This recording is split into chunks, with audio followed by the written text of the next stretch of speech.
Margo Price, Stray's album review. Let's chat about it. Hey friends, what's going on? John here from What's Spinning here tonight to chat about this latest album from Miss Margo Price. She is a Nashville-based singer, songwriter, and back in the day when she first released her 2016 debut, Midwest Farmer's Daughter, she really caught me off guard. This album was released on Jack White's Third Man Records, and instantly I found her brand of country simply refreshing. This was a super tasteful kind of throwback of an album that really, harkened back to the glory days of country music, but also touched down on classic blues. And Margo's incredible songwriting and storytelling really put the icing on the cake. Now, I was super excited to hear her follow-up album, even if I was let down by one of its lead singles, Weaknesses, which I just was not into, still am not. But when it came to the rest of the album, I still thought it was really good. Now, it was a little cleaner this time around. The production was a lot more shiny, but as far as modern country goes, I'd rather listen to this and a lot of other stuff from Margo Price than, what passes for most modern country music. Now, the last time we heard from her, I had very polarizing feelings on the album, her That's How Rumors Get Started album. This had Margo kind of stripping down the classic sense of country and blues, adding in a healthy dose of Stevie Nicks worship, and the results, more often than not, were not that bad. Once again, I'd rather listen to most of the material on here than most modern country. I mean, the Letting Me Down single was one of my top 50 singles of the year for good reason, but I did have my reservations on the future of her music. I mean, that album is just squeaky clean, which is not where I usually like to hear my modern country, which leads me to this new album, Strays. I thought the singles leading up to it were very promising, and I think that Margo has recaptured a lot of what made her such an interesting voice to begin with on this album. Starts off with Been to the Mountain, one of the singles dropped leading up to it, and this track is just so cool. It is completely different than the stuff on the last two albums from Margo Price. This thing is a bluesy sort of jam. I mean, it's over 6 minutes. It's got some cosmic flair to it as well. It's got this great driving riff, and Margo's performance is just so in charge of everything else going on here. She is in the ringleader of everything going on around her.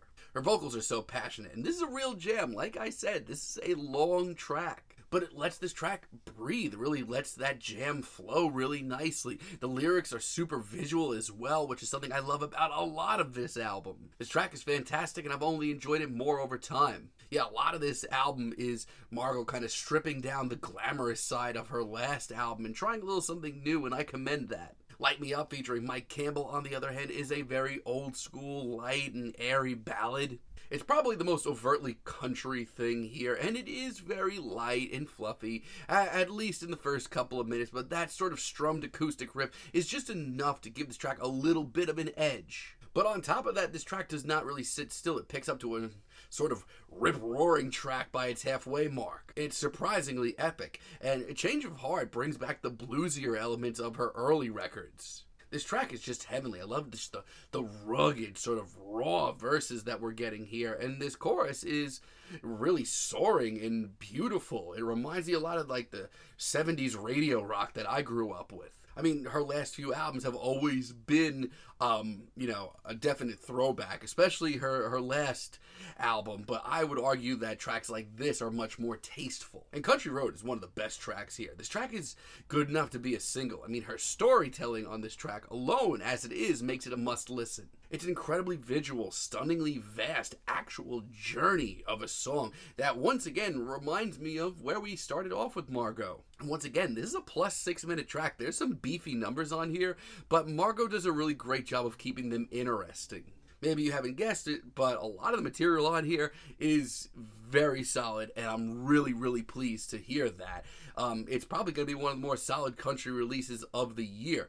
Here's my issue. There's a couple of tracks on here that are so bad The small blemishes on this album are big blemishes. Like, take for example, Radio, featuring Sharon Van Etten. From a mile away, I saw this track coming down the pipe, and I thought I was going to have a field day with it. I mean, Sharon's one of my all-time favorite songwriters. But this is heartbreaking on every level. This is one of the most thrown together tracks here. Sharon's presence is barely felt. It's sluggish, it's boring, it's a big letdown. And Time Machine is one of the worst tracks I've heard this year so far. I know it's only January, but I mean it. This track is way too light and fluffy. Margo really sounds out of her element. She sounds so awkward. Like, if you told me that she really didn't want to do this track, I'd totally believe it. Country pop. Bland-ass country pop.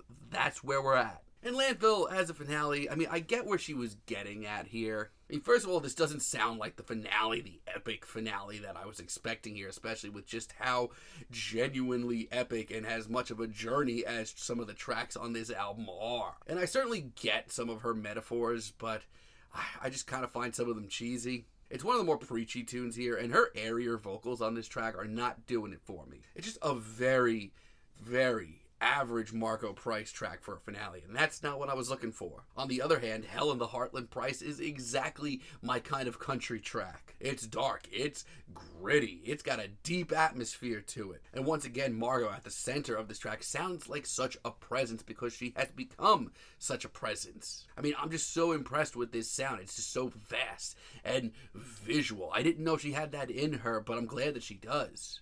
And Anytime You Call featuring Lucius is just an old school piano jam with a ton of heart and soul. It's bluesy, it's soulful. I once again give a huge shout out to the ladies in Lucius because they've been doing some really great features in the last few years. I mean, I don't think this album's going to be for everybody, but if you are in any way interested in modern country or looking for some overly decent modern country, give this album a shot. And if you know a lot of my thoughts on a lot of the previous tracks that we just talked about, it's not too shocking to find out that I think Lydia is awesome. Once again, the atmosphere is so gigantic on this track. It's so cinematic, and I love that in any genre of music.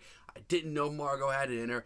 But Margo's storytelling has been a big plus in her book since day one, and this is just a great example of it. She's got such a knack for painting stories of her life and characters' lives. No matter what she's touching down on, she can usually make it sound great. It's pretty remarkable, and by the end, it gets really, really intense. I like this album a lot. My biggest issue with it is the few small blemishes on this album are actually pretty god-awful, which is really upsetting because just, I don't know, I just thought so much of this album was so consistent, I wanted it to keep up.